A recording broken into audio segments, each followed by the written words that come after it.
Hey everybody, Carly here. I'm with Jayne. She is the financial aid person for veterans at the school I go to. Um, and what is your actual title? It's Financial Aide / Veterans Specialist. Okay. And how are you associated with the veteran community? Um, Basically, I'm what you call the school certifying official for veterans. I process the education benefits for veterans and any dependents of veterans. Okay. I also work financial aid also. Okay. hmm What do you feel your school does well regarding student veterans? Probably one of the biggest portions of my job is information giving. And then following up with veterans to make sure that all of the paperwork is completed. Okay. It takes a lot of time, actually. And you're very good at helping us find jobs too.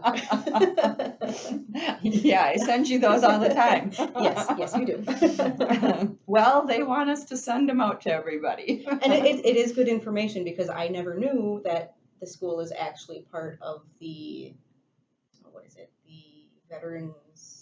the nationwide veterans thing.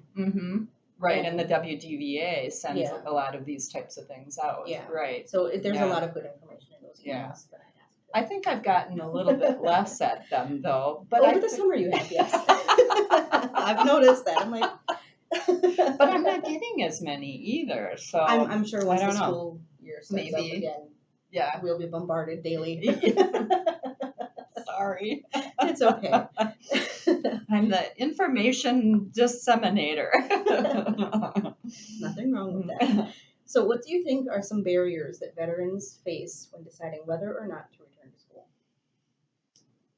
I thought about this beforehand, and my thought is probably concentration and focus. And I don't know, maybe you can tell me what your issues were when you came to school. And I'll quickly go over the rest of what I wrote down.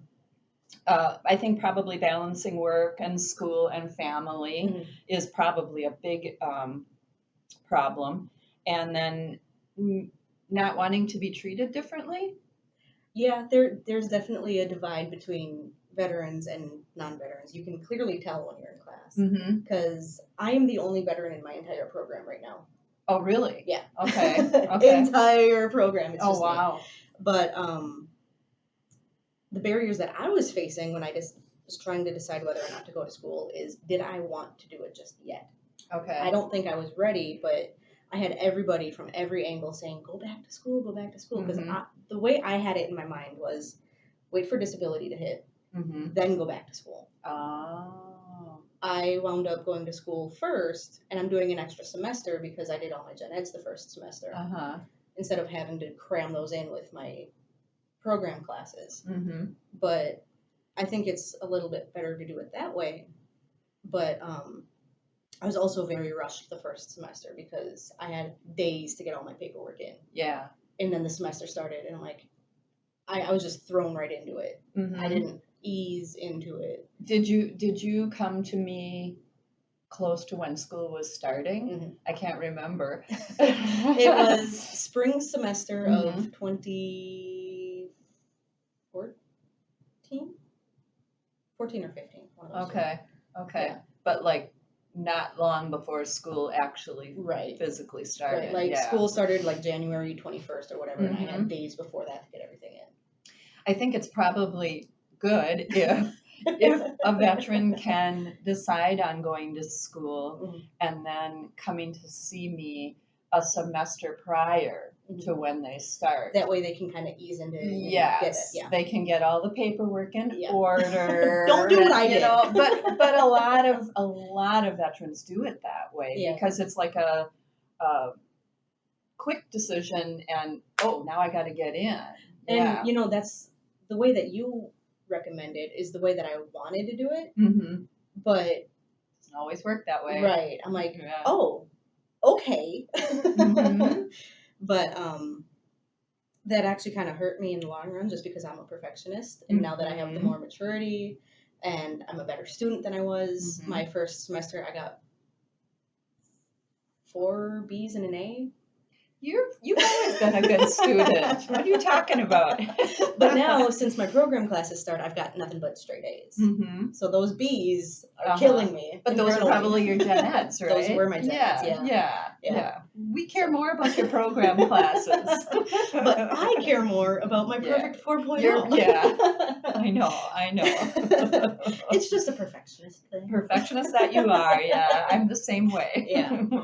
I look at it now and I have a 3.75, I think it is, and it's just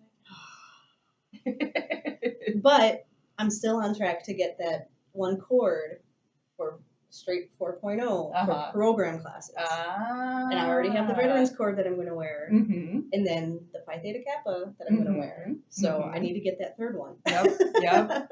Right. I have a year to go, so we'll see.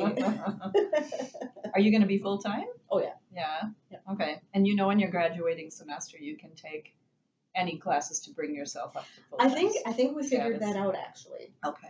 Yeah. Okay. Because I dropped one last semester. Because I was going to be over. I was going to be at like 15 or something. So last semester I was at 12. Okay. And then this coming semester I'll be at 12. Okay. And then the final semester I'll also be at 12. Okay. Yay!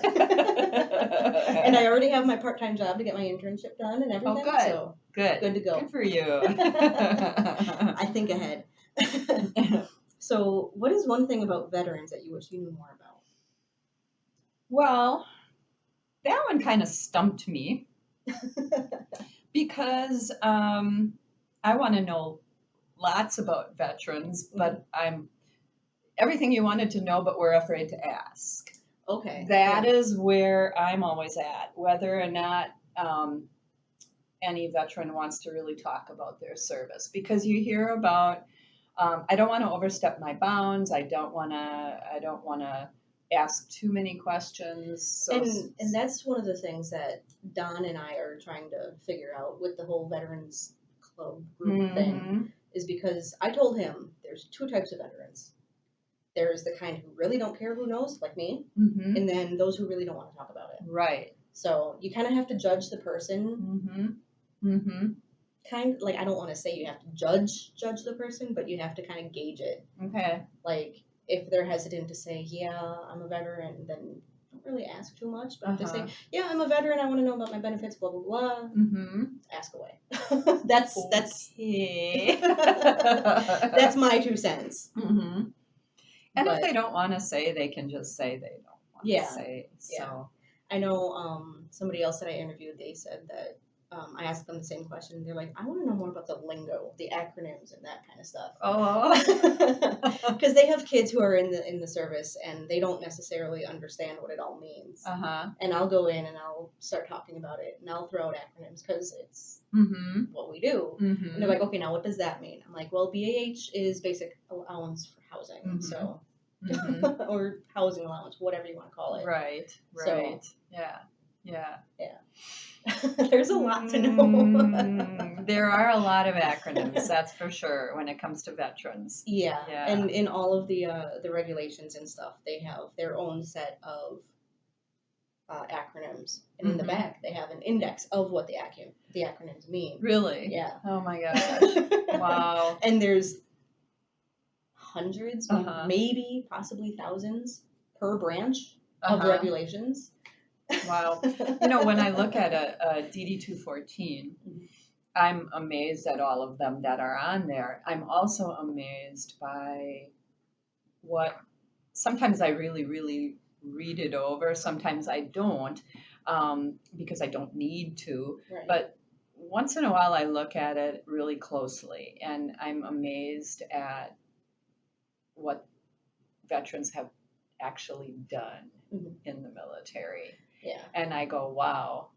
And all for our country, Yeah. And one thing that I don't think the DD-214, I haven't really looked at mine too hard, but one thing I don't think it lists is how many deployments or how long you've been deployed for.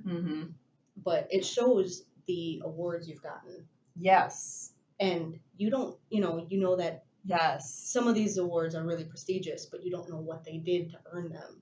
Right. So it's kind of chilling. I just got goosebumps. It is chilling. I mean, just one the other day I looked at, I'm like, oh my gosh, look at what this guy did in the military. Yeah. You know, he got a good medal for this and a medal for this. And, it was Yeah. just amazing. Absolutely. Mm-hmm. So. I'm in awe. So, I am. So what do you feel is the biggest issue surrounding the veteran community? At school, As are a you whole. saying, or just as a whole? Either one. I guess the biggest thing that comes to my mind is the PTSD.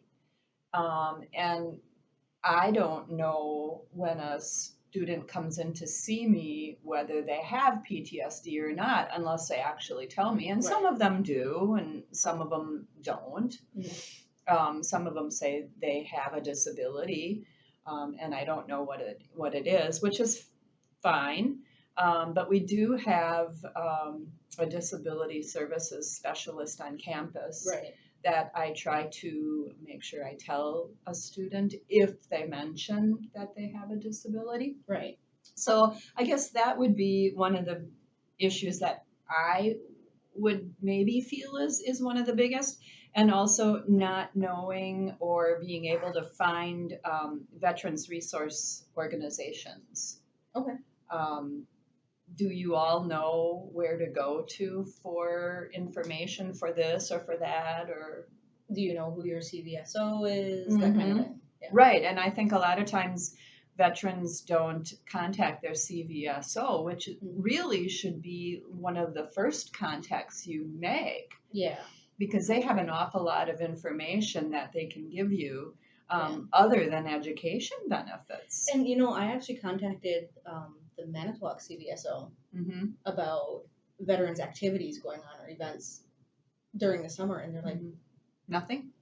Really? They said, well, LTC is having something in August, I think it is. Yeah. And it really, it's the other veteran groups like the AMVETS and the American Legion that are not pushing it through to the CVSO, and that's the problem. Okay. So. Okay. Oh. Yeah. So there's that. Yeah. Yeah. Okay. But, how do you think your answer to that other question could be fixed? I think even though veteran students might not think this, I really think that it's good for them to be connecting with other veterans on campus so that they can compare notes. And I think you've done that. Oh, yeah. And I hear other veterans that have done that, but I think many of them just don't. Yeah. And maybe because everybody's so busy, you don't really... you make excuses to not find the time. Yeah. When in reality, it probably would be a good idea to do that. For some people, I think it would be rather therapeutic. Yes. And I know we had a veterans club, and that got disbanded because of many different reasons. But I know some people don't like the idea of having to join a club and deal with the fees and that kind of thing. So I think if we just find like a little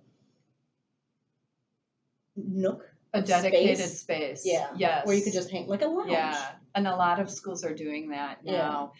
I was at WACRO, the state called Veterans Conference that we have every year in June. And I know a lot of schools are doing that. And we've talked about that here at LTC, but nothing's ever come to fruition. Right. So I think that's what we need to do is we need to push that because I'm all for it. And even after I graduate, I'll volunteer my time to sit there and make sure everything's good. or have me located in that area. Yeah. I don't know if that's a good idea or not, but and I only work part-time, but have me in that area and working in that area, and then if anybody does have any questions when they do come in, I think it would be perfect. But TV in there and maybe a whatever. video game console or something. Yeah. Snacks, water. You'd have to have Rippets.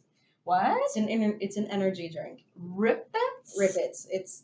They come in either small cans or tall cans. It's kind of like The way I see it is it's kind of like Red Bull. It's just a different brand. Oh, okay. With different flavors and that kind of thing. And cheaper than?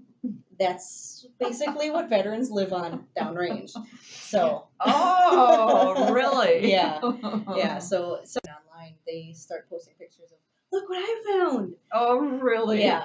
And then just recently I saw they posted a picture of, I think it was a semi with Rippets. It was a Rippet semi truck. I've never heard of that before. Yeah. I've never had it. And I've never tried Red Bull, so I'm not a big fan of energy drinks. I don't need it. I'm energized enough as it is. I think you are. Yes. So yeah. Yeah. We would have to ensure there's some Rippets in there. Okay. And I'll bring cookies. We'd have to find some. Yes. Snacks and things like that. Kind of like the local USO type thing. Yeah, I think it would be a good idea. And, anything that you as a student can do to get that started, or to put a bug in Don's ear again, maybe. I do plan on running for vice president of the SGA this year. Really? So. Okay. Yeah. Because I had to taste of the secretary last semester. So this year, I'm thinking I just might go one step up. Well, what about president? That's too much. Too much. You don't want to control the meeting? No, that's too much talking in those meetings. I'd rather sit there and do my little piece and be done. Okay. Yeah. I don't know. I might run for both and see which one I get. I don't want secretary again, though. Well, it's good to be involved, A lot of people don't have time to be involved or just don't make the time. But really, it looks good on your resume down the road. And, it's good to be involved. That's one of the things that I found out was because I was in BPA last year. And my first semester with all my gen eds, I was just I hung back, I stayed to myself, tried to get the feel of the place. And I'm kind of glad I did that because I found out that I really enjoy being here. And that I really do want to do more for the school. So I worked in the president's office for a little bit. And then I did the BPA, and I traveled. My world has opened since coming out of my shell and jumping into. But you've never been in a shell, really? I have. Have you? Yeah. Before the military. Before the military. Oh. I was very shy and I stayed to myself. No. Yes. A lot of people The military brought it out. Yeah. A lot of people don't think of me that way, but I was a very quiet child. Really? Very shy and. No, I would never have guessed that. Oh yeah. No. Yeah, I had a very hard time talking to my best friend's parents for the longest time. Oh my goodness. Yeah. Wow. And they were like my second set of parents because I was over there so much, and I was just, I don't want to ask questions. I'll go over and play. How long were you in the military? I was in for 8 years. That's right. That's really a long time. Yeah, and I did not want to get out. You didn't? Mm-mm. Oh. Nope. They were downsizing. Really? You couldn't be transferred elsewhere? Nope. Really? I wanted to, but I had to lose 40 pounds because I had just had my youngest child. And I didn't lose it in time. Oh. So yeah. Really? Yeah. They're like, well, you're overweight. We don't need you. And you can't be promoted. So bye. Really? Yeah. Okay. You couldn't be promoted because you didn't enter as... The issue with me being promoted was I did have the promotable status. It was an automatic thing. And then nobody in my unit wanted to take me because my command just kept switching and nobody knew me long enough. And then after that, for my last 2 years of service, I was working with another unit. And they didn't know whether I go to my actual unit or to their boards. So there was a lot of confusion, and then just time ran out. Oh. Weird. Yeah. Okay. Yeah, I was set up for failure. Oh. But it brought me here. No, you weren't. Yes. And we're glad to have you. I love being And here. what you're doing now is great. I'm really appreciative of that. So. Yeah. And I feel like that's part of the reason why I came here was because I didn't know much about the veteran community in the school. And now that I know there's not much of one, Like, there's a lot of Yeah. veterans here, but nobody really knows who's who. I'm trying to figure out a way of better finding out who the veterans are. Yeah. Like when you apply for school for at LTC for your program, there's there that little is box you check, right? that's right, yeah. Yeah. And so I'm sort of debating on, you know, if we can run a query or something and Right. query everyone who has checked that box, and then I could send off a letter or an email to Right. Yeah. That's an idea. to everyone and say, hey, hey, I noticed. yeah, if you think you have any veterans benefits coming, because I think a lot of people, because it's been so long, they don't think they have any veterans benefits coming. But in reality, I think there's a lot of students who don't know about the Wisconsin GI Bill. I know I didn't. Yeah. And I got that check. What was it? The supplemental payment? Yeah. I got it, like a month ago or two or something like that. And I'm like, ooh, extra money. Yeah. Cash. Mm-hmm. Yep. So, yep. Yeah. You betcha. That was... It's nice. Yeah, it is nice. Yes. Yep. So... Yeah. Yeah, I think that's all we have for today. So, okay. Thank you. Need anything else from me? No. Not on camera. Okay. Good. So, okay. All right, guys. I hope you enjoyed this interview, and I will be back eventually with another one. Come see me. Thanks, guys. Okay. Bye. Bye.